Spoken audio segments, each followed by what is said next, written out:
Our world is broken. Humans are sicker now more than ever, physically, mentally, emotionally, and spiritually.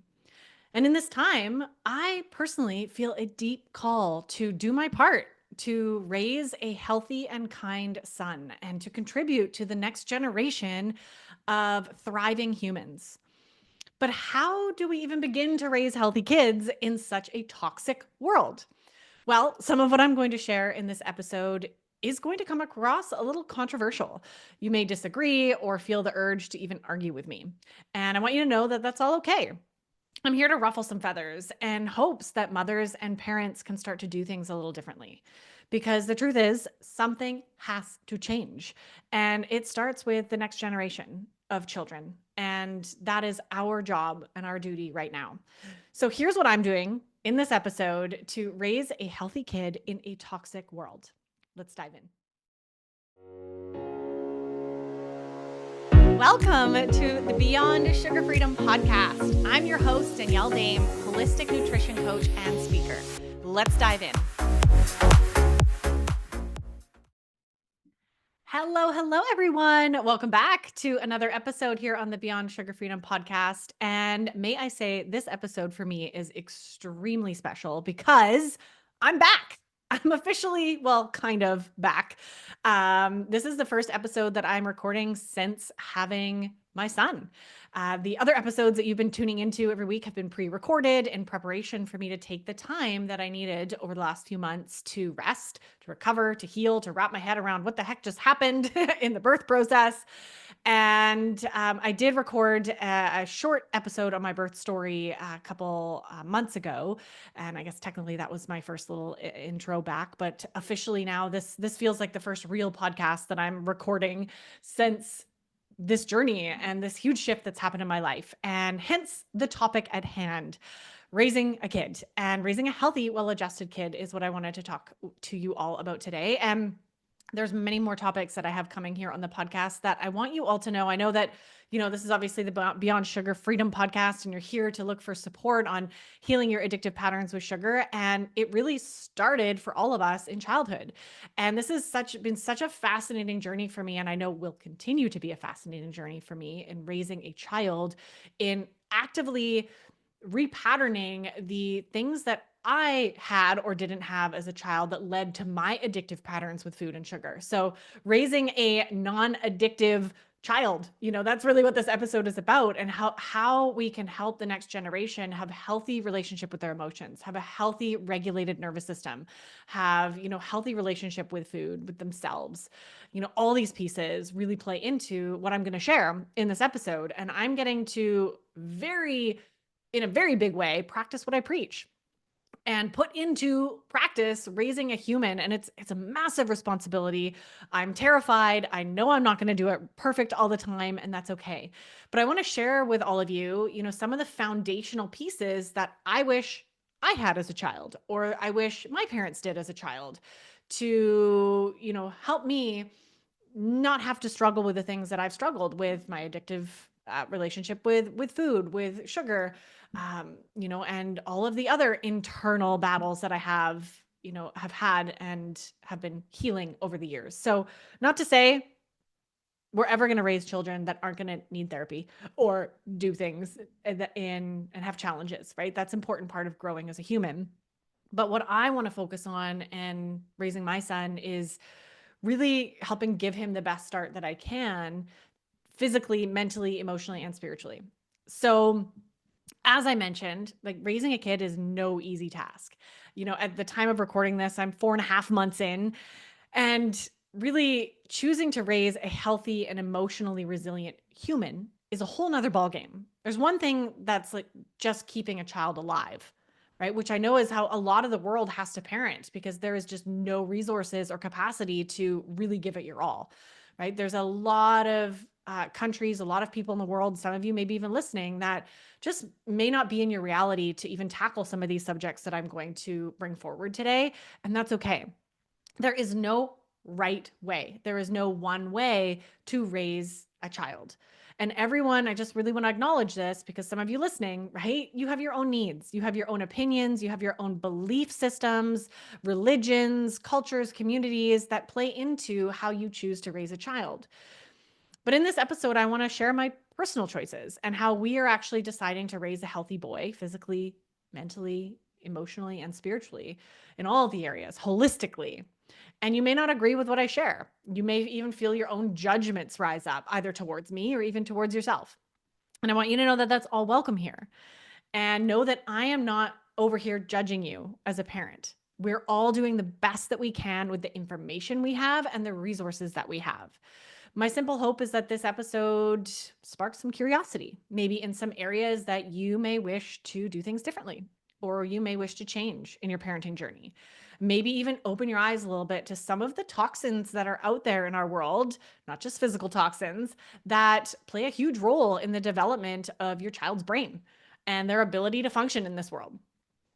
Now, before I dive into what I want to share today, really important to note here, a little disclaimer, this is not medical advice.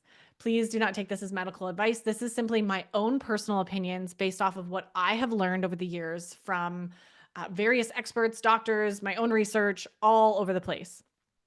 And as I mentioned earlier as well, we're not going to be perfect. And I think that's a big part of it. You know, what I'm about to share with you, yes, is my beliefs, is what we really want to do, is what we want to instill in our son, is how we want to handle situations. But we're not going to be perfect at that. We're humans. And that's a really important part of parenting, right? There can be this idealistic, realm of, for example, my kid's never going to eat sugar. Well, that's just not realistic. I know for one, we're not going to be perfect at that. I eat sugar. I'm not perfect. So that's a really important part of allowing some flexibility in what you're doing without letting yourself off the hook for engaging in bad behavior for a long time. That's another side tangent. So let's dive in. Okay. And I want to start right off the bat with the most controversial piece that I want to share and one of the most controversial things we're actually not doing. So I've kind of split this episode up. I want to share with you a few things first that we're not doing.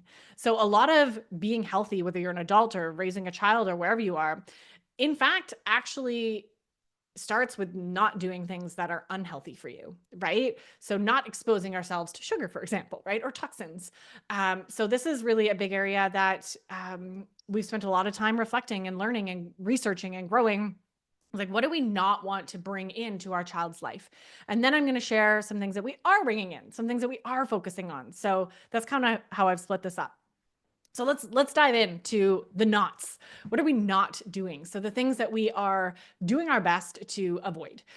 The first and most controversial piece is we are not vaccinating our child. So this is a big controversy. I just used the V word and I've never actually publicly come out and spoken about this on the podcast. I guess I'm getting more daring now that I'm a mother. And this is something that I'm extremely passionate about. The very terrifying facts that I've learned over the years. Actually, really deep diving when we went through the whole COVID thing. And, even more so now with the research and the studies and the proof that's coming out around the link between childhood vaccinations and autism and, learning disabilities and all sorts of physical ailments and neurological disorders. Just the list is huge and it's terrifying.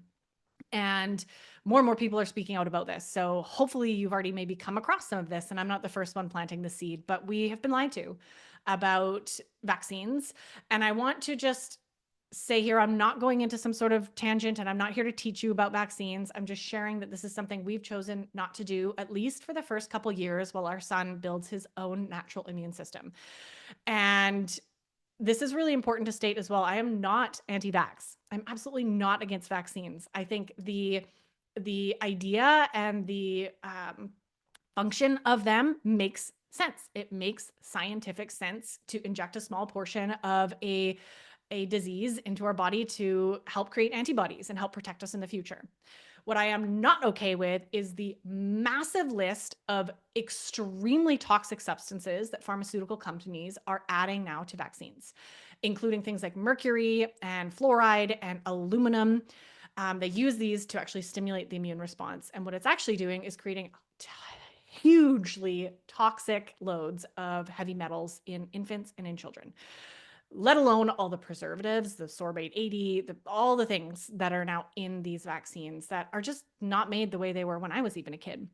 So that's really, for me, some of the areas that feel really important is I don't want to put those toxins in my child, and I don't want to risk the effects and the damage that so many are dealing with vaccine injuries. And the scary rabbit hole. If you want to learn more, I know RFK Jr. is talking a lot about vaccines now, now that he's in a public eye, and some of the research that he's done and many others it's absolutely terrifying. So I'm going to leave it at that. Please plant that seed if that's something that you're curious about. To me, it's a hard no. And I knew that before I even got pregnant. And we will be navigating various, germs and illnesses in a holistic and healthy way. So I'll share that a little bit later. But yeah, vaccines are not all they're cracked up to be, people. And sorry to be the bearer of bad news if you've never heard that before. And if you're feeling scared for my child's life and health right now because you strongly believe in vaccines, and I just want to acknowledge you and know that we all come to the information that we believe in different ways. So, and I just encourage you to start actually looking outside the box and seeing, I'm such a fan of looking for the truth, and that for each of us may be different, and that's okay. So that's a big part that we feel passionate about. And I'm very grateful to live in a community where a lot of parents are choosing to not vaccinate. And funny enough, their children's immune systems are stronger than those who are apparently protected and vaccinated from diseases. So it's just, it's a rabbit hole. I'm going to stop there. It's such a rabbit hole. So something else that we're doing to limit some things that we're not doing, right? Limiting toxins in our child's life is plastic stuff. So this is huge. I mean, microplastics are a major problem. And again, another scary rabbit hole. We learn more and more about like how riddled we are all with plastics, microplastics, how it's in our water, in our food, in our, in our bodies, everywhere. And we want to do our best. Obviously, we live in a world where we can't avoid plastic, but we're going to do our best. So things like toys, right? The things that he's sucking on and touching and playing with, and his clothing, polyester is plastic. This is something I just learned literally like a year or two ago. And these are things that we want to avoid. So we're using natural fabrics like wool and cotton, for clothing. And again, not perfect at this. I have one sleeper that's polyester that's just so cute that I can't throw it out. But that's it. So really making an effort where we can to limit these things, to tell our family and friends, please don't buy us plastic toys. We've got, really high quality toxin-free fabrics and things that we use, toys that we use here for our son. And we hope to continue that long into the future using more natural things like wood and metal and nature, right? To engage with. And of course, we're going to do our best to not use pharmaceuticals and household chemicals, which is something that we have gotten out of our house over the last, five or so years. We've been on a rampage to get rid of things like toxic cooking utensils and sprays and perfumes and toxic soaps. So these are things we will definitely continue doing. And with pharmaceuticals, we don't use pharmaceuticals. Actually, there's some scary research being done now on the damaging effects of Tylenol on young infants and also in vitro. So things like that used to be the go-tos, right? When your kid's having a fever, there's ibuprofen, there's Tylenol, there's Benadryl.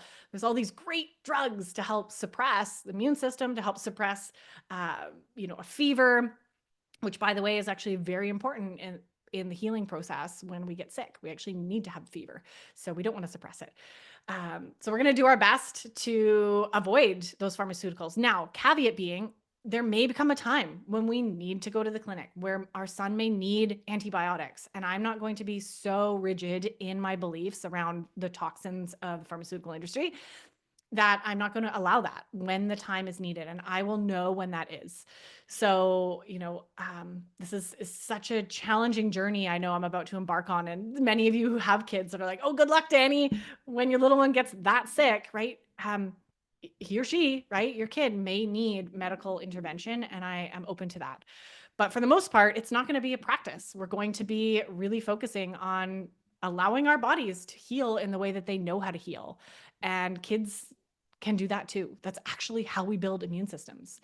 So yes, our son is going to get sick and it's going to suck and it's going to be really hard, but he needs to have exposure to bacteria in order to grow an immune system and have an immune system response. So I'm going to leave that at that. Another rabbit hole. All of these are rabbit holes that we could go down and do whole episodes on, but I'm just sharing my personal choices based off of the research that we've done and what we know to be true about the world, the toxic world that we live in. Of course, planting this here, we're also going to not be eating or having our son engage in processed food and sugar to the best of our ability. We live in a world where that is really, really, really difficult. We're going to absolutely do our best with that and make sure that we're not using food and sugar as a reward or as a punishment, or a lot of these things that really tied into my addictive patterns with sugar growing up, and helping him build a really healthy and nourishing relationship with food. I want him to see me cook real food. I want him to be involved in the garden with me and to come hunting with us and to really be a part of where real food comes from, and have that beautiful relationship with understanding where the toxic food is and where the real food is.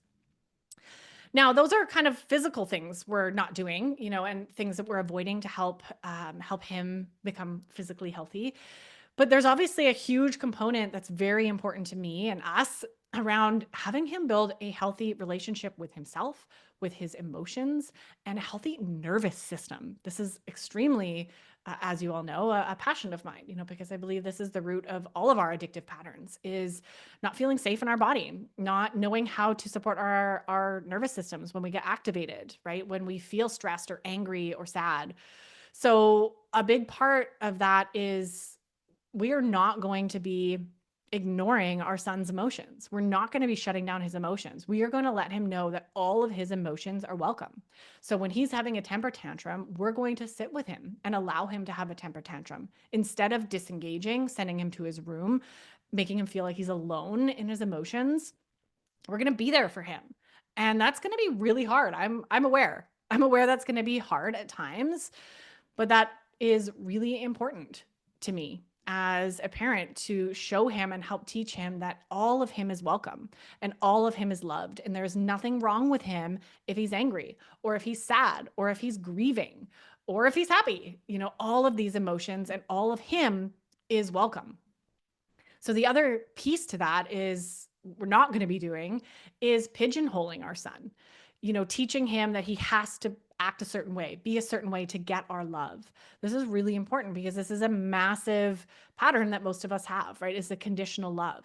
You have to get good grades in school. You have to act a certain way and then you'll be rewarded. Then I'll love you. Then we can, connect and do something fun together. So we want our son to know that he's loved no matter what. And if he messes up, we're going to be there for him, still loving him, and we're going to support him in fixing the problem, right? Or getting through that challenge. So that feels, really, really important to us. A piece of this as well with the nervous system regulation is something we're not doing, especially here as he's, an infant and this is real. There's a lot of talk about sleep training. Train your baby to sleep through the night. Now, if any of you have ever listened to Gabor Mate's talks and his research on this, and the damaging effects that actually the cry it out method, the sleep training can have on a child's nervous systems, it's scary. And this is something we do not want to be doing. We are tending to our child when he is upset, when he's crying out for his needs to be met. We want him to know that we're there to meet him and that he is safe and he's loved. And in that, hopefully creating a healthy nervous system where he knows that, he's safe and he doesn't have to shut down, which is often what happens in the cried out method. A child will stop crying out of survival for their nervous system. Their nervous system is an actual shutdown response of the nervous system. It's not soothing. Unfortunately, we have got the information wrong. Our children, especially at a young age, do not have the capacity to self-soothe. We only learn how to soothe and regulate our nervous systems by having it shown to us hundreds of times. So as a parent, that is my role. When he's dysregulated, when he's struggling, it's my role to show him how to re-regulate using our breath, using sound, using movement, using all the somatic tools that I talk about and teach my clients, right? So that's an important one we're not doing. And the last one that I'm going to say here, I'm sure there's other things we're not doing that I just can't think of right now, is exposing him to screens. So this is, again, maybe a controversial topic. And I know a lot of you out there really rely on your iPad or your screens to get through your day. And I'm not here to judge. I know that we're all, navigating and having to make choices based off of what we can do.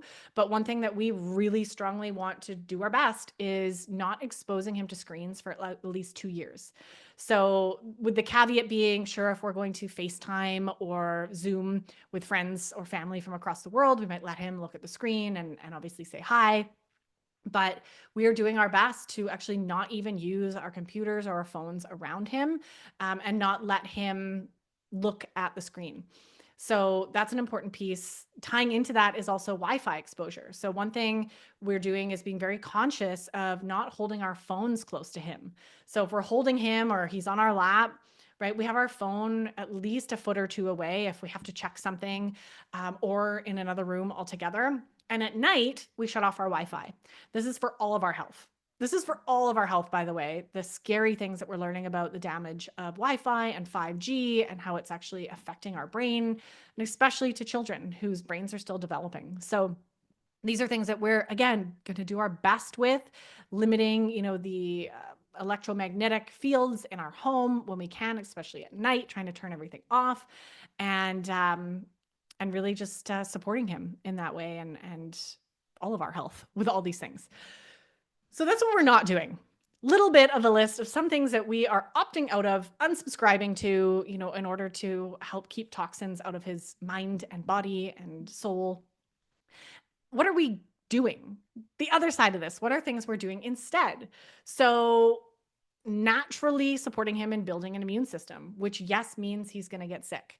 We're going to expose him to the world, and hopefully a lot of natural world, a lot of being out in the yard and in nature, but also other children and dirty, buses, living life, right? And this is how I built my immune system.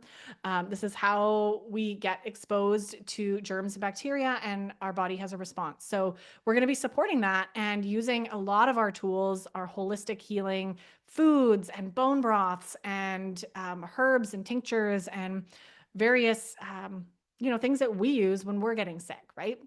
So we're going to support him the best we can with that and letting him develop that naturally. Go figure, like we used to in the olden days. And we're going to be using holistic healing methods instead of drugs. So that may mean, craniosacral treatments and chiropractors and energy healers, as well as, like I've mentioned, homeopathic, remedies and different ways that we can support him depending on what he's struggling with or going through. A big part of that and helping him build a healthy immune system is also what we're going to be doing, breastfeeding as long as possible. Now, it's so funny that this is actually a controversial topic. To me, it just seems like a no-brainer. Of course, I'm going to breastfeed my child 2-3 years if he'll let me. I'm also not going to force it. I know there are a lot of children who just decide, like, I'm done. I don't want to breastfeed anymore. So I'm going to listen to that and be attuned to that. But I'm going to really make an effort to have that be a part of our lives as long as possible. That is the best way to build gut microbiome and a healthy immune system and just the whole thing. Like, breast milk it's gold. It's golden milk for sure. So we're going to be doing that as long as we can. And as long as, that may even make people uncomfortable. I kind of love that. I love making people uncomfortable. So if you see me 4 years in still breastfeeding, like, give me a high five. Give me a high five. I hope I can make it that long, but that sounds a little lofty. We'll see. We'll see how that goes. And then, of course, we're going to be focusing on eating whole, real foods and home growing as much as we can. I'm just about this spring to resurrect my dream garden and get started on that project, which will definitely take years to build, but I'm so excited to get that started so we can grow what we can and we can engage with the dirt and the microbiome in the dirt. Amazing way to just build our healthy systems and our healthy guts. And we're going to eat organic when we can. This is something we already do, really paying attention to where the healthy food is, buying from farmers markets. These are things we already do, but we're going to keep doing this, obviously, with a child. And then what are we doing to now support, I shared some of the things we're not doing, but in terms of how to actually support healthy attachment and healthy nervous system regulation, one of the things is co-sleeping. So we're going to do this. We're still actually trying to figure out the way that works for us. There's a lot of different ways to co-sleep, and we're still kind of navigating how we can make that work for us. But essentially, we'll be in the room with him. He doesn't have a crib. He sleeps in our room, either in our bed or on a mat on the floor next to us, with us, feeling us, knowing he's safe in the middle of the night when he wakes up. That's the way humans have been doing it forever. And it just feels really innately primal and natural to be together, especially in those early years when our son doesn't even know that he's a separate person right now. He still feels like he's in me or part of me. So that is really important that he stays close. We're also going to be comforting him when he cries.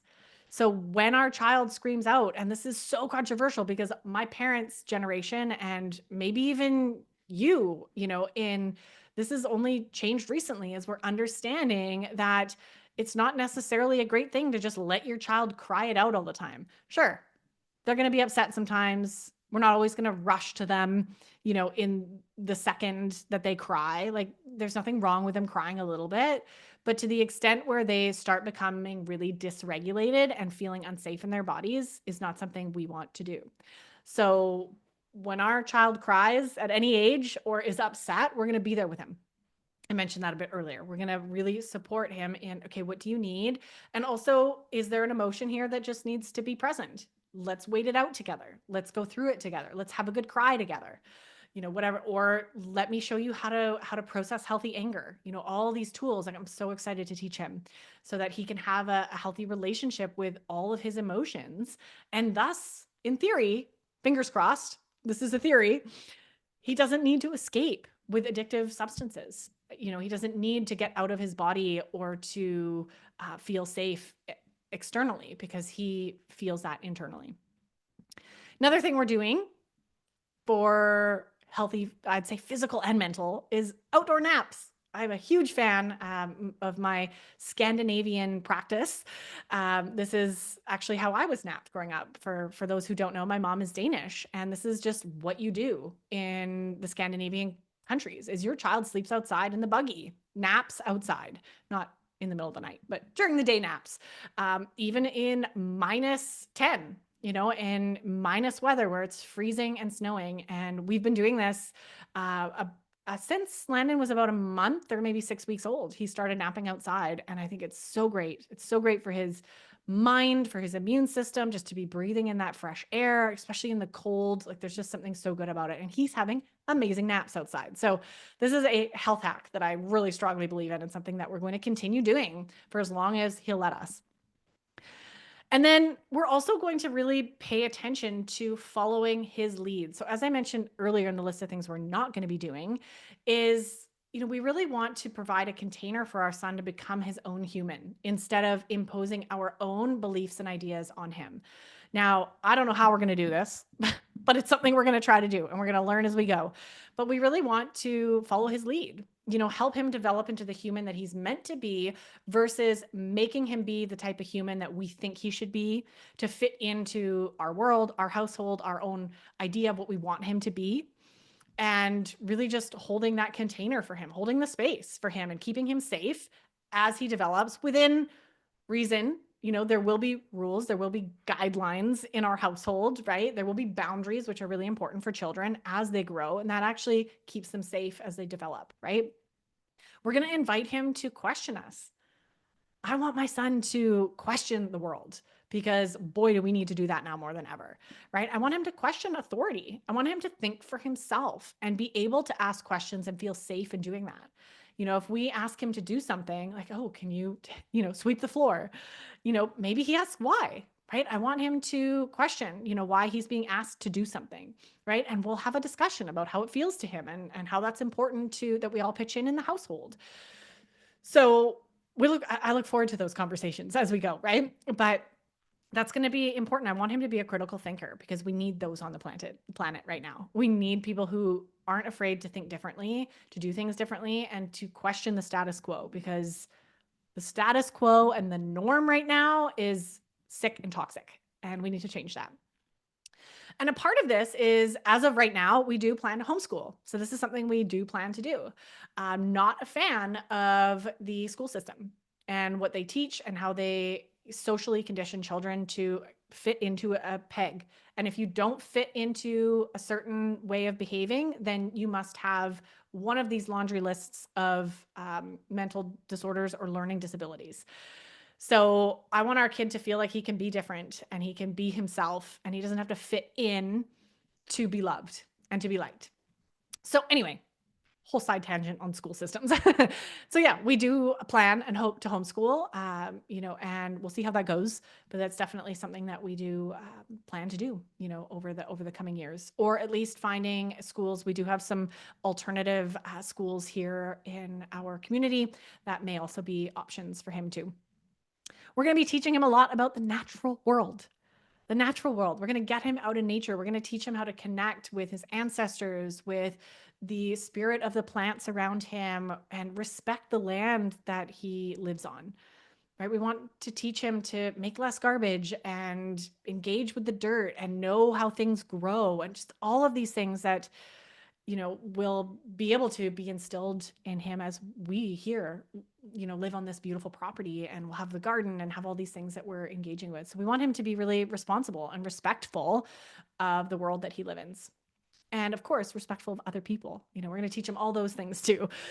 But for now, I'm going to leave it at that. This is a lot. And this is just really off the top of my head with my tired mom brain right now, that, things that feel really present at the moment. And I know as he gets older, as we get through different milestones and different situations, things will change, right? And we're going to get new things to add to this list of what we're choosing not to do and what we are doing as he gets older.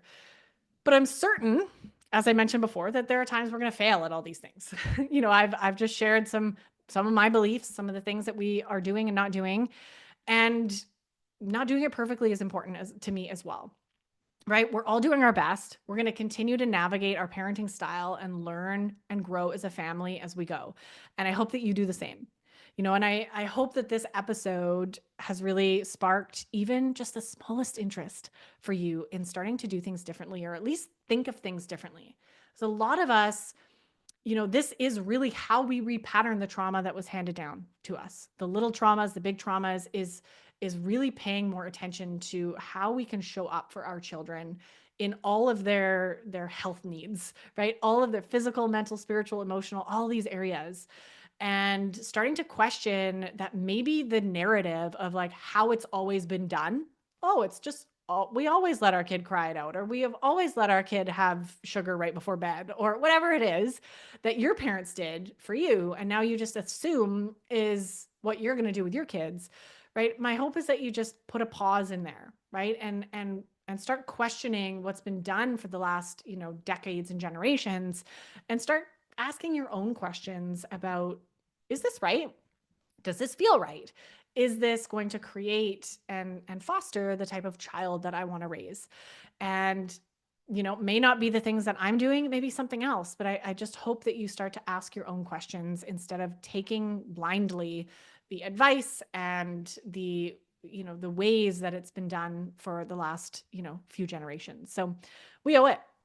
I think we owe it to our this next generation to do better and to know better and to start really learning how to navigate these new topics that are in front of us in such a toxic world. Things like Wi-Fi, things like vaccines, things like food, right? Like these are areas of toxicity that didn't used to be, right? In our grandparents' generation, that wasn't a thing. These weren't the things that were toxic. Food was real and whole and organic, and there wasn't Wi-Fi, right? So we have to step up and we have to research and we have to learn how to navigate, in this now toxic world, and how to continue teaching our younger generation to stand up, to respect the earth, and to still find the beauty and the love and the joy and the fun and the happiness and all the good stuff. So that's my hope.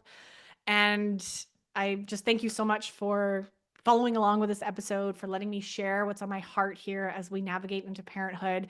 I welcome your questions, your curiosities. Feel free to come and engage with me either on Facebook or Instagram. And thank you so much for tuning into another episode. We will see you on the next one. Bye, everyone. Thanks for tuning in to another episode. If you're loving what we talked about today, please remember to subscribe, leave a 5-star review, and share this episode with someone you love. It helps me incredibly reach more people and help more women who need this information. And if you're ready to go deeper into discovering your unique root causes and patterns keeping you hooked on sugar year after year, be sure to come and check out the brand new free root cause quiz that will give you actionable items to finally begin healing your relationship with sugar from the inside out. You can find the link to download this quiz and other amazing resources in the show notes below. I also wanted to just take a quick minute to share a disclaimer.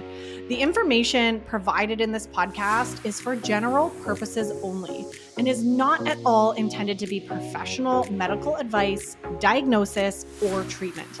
And as much as I do my best to bring you up-to-date and accurate information, please remember that I'm also sharing my opinions, stories, and ideas that are ultimately not supported by mainstream science. My personal advice should not be taken as professional advice, and you are always encouraged and advised to consult with your own healthcare practitioner before making any changes to your health and wellness routine. This podcast is intended to inspire and offer you alternative views to healing your relationship with food, mind, and body. It is up to each listener to take responsibility for their own health and wellness decisions. I hold no liability or responsibility for your results or lack thereof. Thanks for tuning in to the Beyond Sugar Freedom podcast, and we can't wait to see you in the next episode. Let's go.